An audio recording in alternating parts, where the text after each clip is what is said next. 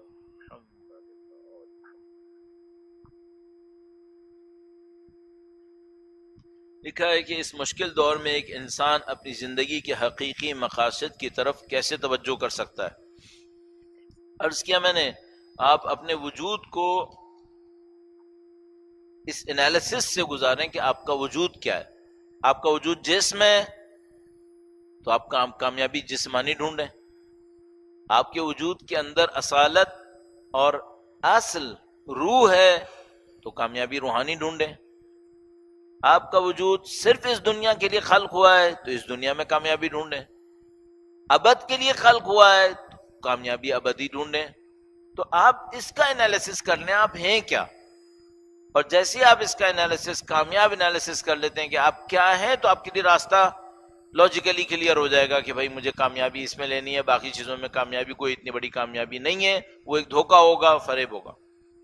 لکھا انسان کو کیسے پتہ چلے کہ اس کی توبہ قبول ہو گئی. یہ میں نے عرض کیا ابھی آپ کی خدمت میں، اگر آپ اپنے اندر وہ سبسٹینشل چینج پاتے ہیں جس میں خدا کے لیے ایک تڑپ ہو، عبادات کی ایک لذت ہو، قرآن کریم پر عمل کی خواہش ہو، آپ کی زندگی کے صحیح فیصلے تدبر کے ساتھ اس راستے کی طرف لے کے چلیں، اس کا مطلب ہے دعا قبول ہو گئی الحمدللہ رب العالمین. خدا نہ کرے نعوذ باللہ تعالی یہ سب کچھ نہ ہو، اس کا مطلب ہے میں نے اور آپ نے چند مرتبہ استغفر اللہ تو کہا ہے لیکن معاملہ حل نہیں ہوا ہے.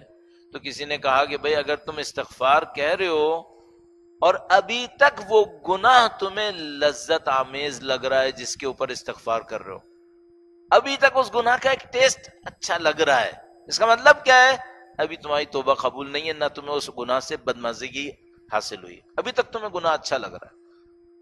بعض اوقات ہوتا ہے کوئی انسان کسی گناہ کے لیے استغفار کر رہا ہوتا ہے، اس کو یاد کرتا ہے، اس کو وہ گناہ نفرت آمیز نہیں لگتا، اس گناہ کی لذت کو ابھی بھی فیل کر رہا ہوتا ہے. خدا نہ کرے ایک گوشے میں یہ بات آ رہی ہوتی ہے تھا اچھا، اس کا مطلب کیا ہے؟ یہ توبہ نہیں کر رہا ہے، صرف زبان سے کہہ رہا ہے استغفر اللہ، یہ پشیمان ہے ہی نہیں، اس کو گناہ برا لگا ہی نہیں ہے، تو توبہ کہاں ہوئی پھر ابھی؟ اس طرح کے مسائل ہیں. ظاہر ہے کہ توبہ آسان کام نہیں ہے، وہ بھی ایک سبسٹینشل چینج ہے. لکھا ہے غفار اور غفور میں کیا فرق ہے؟ یہ سوال پچھلے سیشن میں ہی آ گیا تھا اور اچھا ہوا کہ آ گیا تھا، چونکہ مجھے اس کا پتہ نہیں تھا کہ فرق کیا ہے. تو میں اس کو پڑھنے کے بعد گھر گیا اور میں جا کے ڈھونڈا اس کا کہ غفار اور غفور کا فرق کیا ہے. تو مجھے اس وقت پتہ چلا کہ غفور قرآن کریم میں 90 دفعہ تقریباً آیا ہے. اللہ اکبر. اور غفار صرف چند مرتبہ آیا ہے، 5 مرتبہ یا 6 مرتبہ. کنکریٹ نہیں بول رہا کتنے میتھمیٹیکل اتنے ٹائمز، لیکن بہرحال کم آیا. غفار کم آیا، غفور بہت دفعہ آیا. غفور کا مطلب کیا ہے؟ غفور کا مطلب ہے جو غفر کا مطلب ہوتا ہے چھپا دینا. غافر کا مطلب ہوتا ہے چھپا دینا. معذرت چاہتا ہوں، عربی بڑی لطیف زبان ہے. اس کا ایک پہلو ہے، یہ جو انسان کے بال بڑے ہوتے ہیں تو یہ جو گدی کے پیچھے سے بڑے ہو جاتے ہیں بال، ان بالوں کی وجہ سے گدی چھپ جاتی ہے. یہ جو گردن کا پیچھے کا حصہ ہے چھپ جاتا ہے. غفرہ اس کے لیے بھی استعمال ہوتا ہے کہ یہ جو بال لمبے تھے اس سے گردن چھپ گئی. صحیح ہے. خدا کی رحمت ایسا چھا جائے کہ میرے اور آپ کے گناہوں کو چھپا دے، ایسے جیسے تھے ہی نہیں. یہ خدا غفور ہے. اور غفار کیا ہے؟ غفار یہ کہ یہ کام بار بار کرتا ہے. بس غفور اس رحمت کا پھیل جانا، ایسا پھیلنا کہ کوئی گناہ اس سے باہر نہیں نکل پاتا، سب کو شامل کر لیتا. یہ غفور ہے. غفار کیا ہے؟ اس عمل کو بار بار انجام دیتا ہے، بار بار انجام دیتا ہے. یعنی میں نے ایک دفعہ کہا، اس نے چھپا دیا، میں نے پھر پردہ دری کی، اس کی غفوریت کا خیال نہیں کیا، پھر دوبارہ گناہ کر دیا، پھر میری ذات میں سے کیڑے ظاہر ہونا شروع ہو گئے. غفار نے پھر چھپا دیا اور اسی طرح چھپا دیا جیسے پہلے چھپایا تھا. اور یہ بھی نہیں کہا کہ دیکھ میں نے پہلے بھی کیا تھا تو نے پھر کام خراب کر دیا. یہ خدا غفار ہے. لیکن وہ جو مولا کا فرمان ہے، یہ کہ رسول خدا کا فرمان ہے، فرمایا کہ خدا تو ستار ہے لیکن اپنے گناہوں سے اس کی ستاریت کو چیلنج مت کرو. وہ ستار ہے، چھپانے والا ہے، لیکن تم بار بار گناہ کر کے اس کی ستاریت کو چیلنج نہیں کرو. پھر اگر اس نے ستاریت اٹھا لی تو مفتضح ہو جاؤ گے، رسوا ہو جاؤ گے زمانے کے سامنے. غفار ہے. ائمہ کا استغفار کرنے سے کیا مراد ہے؟ سب کو خدا کی پناہ، یہ پردہ پوشی، یہ خدا کی رحمت کا حصول چاہیے یا نہیں چاہیے؟ سب کو چاہیے، چاہے گناہ کریں چاہے گناہ نہ کریں، رحمت تو چاہیے، سب کو چاہیے. اللہ کے نبی بھی خدا کی رحمت کا سراپا پیکر بن کے آئے تھے، رحمت للعالمین. وہ بھی خدا کے سامنے استغفار کرتے تھے کہ خدایا اس رحمت کو بڑھا تیرا. تو دیکھو کتنا عجیب معاملہ ہے، کہاں خدا، کہاں خدا کے نبی، رحمت للعالمین. وہ دونوں جس تعلق میں ہیں وہ ہمارے جیسا تو کیا بڑے بڑے نہیں سمجھ سکتے. صحیح ہے. اس کے بعد خدا ہم سے کہتا ہے کہ تم میرے نبی کے لیے دعا کرو، میں اس پہ بھی تمہیں جزا دوں گا. خدا ہے تیرا معاملہ ہے، تیرے نبی کا معاملہ ہے، قاب قوسین و ادنا کا معاملہ، ہم بیچ میں کہاں سے آ گئے دعائیں کرنے والے؟ ہماری دعاؤں میں طاقت کیا ہے؟ کہتا نہیں تم بھی دعا کرو، تمہاری دعا کو میں قبول کروں گا اور تمہیں اس کا جزا دوں گا. آج ہی میں کہیں پڑھ رہا تھا، بڑا عجیب، استغفر اللہ ربی واتوب الیہ، عالم کا نام میرے ذہن سے نکل گیا جن کا یہ واقعہ تھا. مسجد سہلہ میں تھے تو انہوں نے کوئی کشف کیا، انکشاف ہوا ان کے اوپر. تو ان کو، اب میں اصطلاح استعمال کر رہا ہوں جس کو میں خود نہیں جانتا ہوں، لیکن آپ سنیں گے تو سمجھیں گے جیسے میں جانتا ہوں. نہیں، میں بھی نہیں جانتا ہوں. تو انہوں نے کہا رجال الغیب، ایسے لوگ کہ جو اوپر کی خبریں لا سکتے ہیں، ان میں سے کسی سے ان کی ملاقات ہو گئی. تو رجال الغیب میں سے کسی سے ان کی ملاقات ہوئی تو انہوں نے کہا کہ میں نے ان سے بہت سارے سوال کیے اور انہوں نے سب کے جواب دیے اور ان کو میں نے لکھا. اچھا، وہ توسل انہوں نے کیا تھا امام وقت سے، اور امام وقت سلام اللہ علیہ کے توسل کے نتیجے میں یہ رجال الغیب میں سے کوئی آئے ان کو سکھانے کے لیے. انہوں نے ان سے سوال کیے تو ان سوالوں میں کہا کہ مجھے اگر دنیا میں اپنے لیے کوئی حاجت پیش آئے اور میں دعا کروں تو کس دعا سے توسل کروں؟ تو وہ جو رجال الغیب میں سے تھے انہوں نے یہ کہا کہ خدا نے کوئی جملہ نبی اور اولاد نبی پہ درود سے بڑھ کر نہیں رکھا ہے. درود سے توسل کرو. یہی اللہم صلی علی محمد و آل محمد کا اس سے توسل کرو. اس سے بڑھ کے کوئی جملہ نہیں آیا. یہ بڑی عجیب بات ہے. اور یہ درود کیا ہے؟ یہ ہم اللہ سے کہہ رہے ہیں خدا تو اپنے نبی کے اوپر وہ رحمتیں درود نازل فرما. ہم ہیں کون؟ ہم اس بیچ میں ہیں کون؟ وہ قاب قوسین و ادنا ہے. تجلی اعظم. اور ہم کون بیچ میں؟ یہ خدا کا کتنا احسان ہے کہ اس بیچ میں ہمیں ڈال دیا کہ ہم نے کہا تم بھی دعا کرو تمہیں بھی نصیب کر دوں گا. نہ صرف یہ کہ کچھ نصیب کروں گا بلکہ بہت کچھ دوں گا. بڑی بات. خدا کا لطف و کرم ہے. لکھا ہے کہ مولا امام سجاد کی دعاؤں سلام اللہ علیہ کو تبلیغ کا ذریعہ قرار دیا گیا. اس کا کیا معنی ہے؟ اس کے معنی یہی ہے آپ دعاؤں کے اوپر جتنا غور کرتے چلے جائیں گے آپ کے لیے دین کے راستے کھلتے چلے جائیں گے. اور اس جملے کو اپنے ذہن میں رکھیے گا. میں خود اس کو بہت اچھی طرح نہیں جانتا ہوں لیکن صرف عرض کر رہا ہوں وہی کہ دعائیں الفاظ نہیں ہیں، یہ حقیقتوں کا ریفلیکشن ہے. ان کے اندر کچھ حقیقتیں ہیں جو ریفلیکٹ ہو رہی ہیں. جو جتنا زیادہ ان دعاؤں کو پڑھے گا سمجھے گا وہ حقیقتیں پہچانے گا. کیا ماہ رمضان میں صرف خدا کے پیچھے جایا جائے تو پھر انسان کا روزمرہ زندگی کا مرحلہ کس طرح نکلے گا؟ اس کو پارشلی میں جواب دے چکا ہوں کہ اگر میں اور آپ ماہ مبارک رمضان میں زندگی کے دوسرے مراحل کے اندر خدا کی طرف توجہ دیں گے بہت سارے کام ہمارے آسان ہوتے چلے جائیں گے. ماہ مبارک میں جہاں قرآن پڑھنے کی اتنی تاکید ہے تو کیا دوسری دینی کتابیں بھی پڑھنے کی صلاحیت پیدا کریں؟ بالکل پیدا کریں.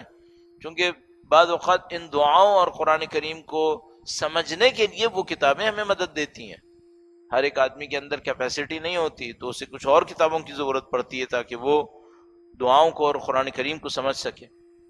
ماہ رمضان میں ایک انسان نماز شب پڑھتا ہے تو ماہ رمضان کے بعد اس کی عادت باقی رہتی ہے لیکن پھر ختم ہو جاتی ہے. چند دن باقی رہتی ہے. اس کی عادت کو باقی کیسے رکھا جائے؟ میں نے عرض کیا تھا، پہلے عرض کر چکا ہوں اس کے اوپر کہ ہم نے اس کے اثر کو اپنے اندر لانے کی کوشش نہیں کی ہوتی، صرف وہ اس حساب کے ثواب کے کیلکولیٹر کی طرح کر رہے ہوتے ہیں، اس وجہ سے وہ اس کا اثر اندر نہیں جاتا. لکھا ہے followers of Imam Ali face some difficulties. Will follower of Imam Mahdi also face more difficulties or will they have peaceful lives? Difficulties ہوں گی، ان ڈیفیکلٹیز میں پیس ہوگا. یہ جو امام کے سچے چاہنے والے ہیں یہ ڈیفیکلٹیز فیس کرتے ہیں لیکن ایسا نہیں ہوتا کہ اس میں پیس نہیں ہوتا. فَلْيَعْبُدُوا رَبَّ هَذَا الْبَيْتِ الَّذِي أَطْعَمَهُم مِّن جُوعٍ وَآمَنَهُم مِّن خَوْفٍ. پیس ہوتا ہے چاہے ڈیفیکلٹیز ہوں. آپ جس کو کہہ رہے ہیں وہ لگژریز کہہ رہے ہیں، میرے خیال میں وہ بھی ہوں گی لیکن امتحان کے ساتھ. ہم اپنے کردار میں بہتری کی نیت بھی کرتے ہیں اور ماہ رمضان میں چینج بھی آ جاتی ہے مگر جلدی دھل جاتی ہے. کیا روزہ کی تکرار اس کو بہتر بنا سکتی ہے؟ اور کیا ماہ رمضان کے علاوہ مہینوں برکات نصیب ہوں گی؟ اس بات کا بھی پہلے جواب دے چکا ہوں. خدا متعال انشاءاللہ ہم سب کو ماہ مبارک رمضان کی بہترین فضیلتیں نصیب فرمائے. وقت کے امام کے حضور ادائے احترام کے لیے ایک بار پھر درود بھیجیں محمد و آل محمد پر. اللہم صلی علی محمد و آل محمد وعجل فرجہ.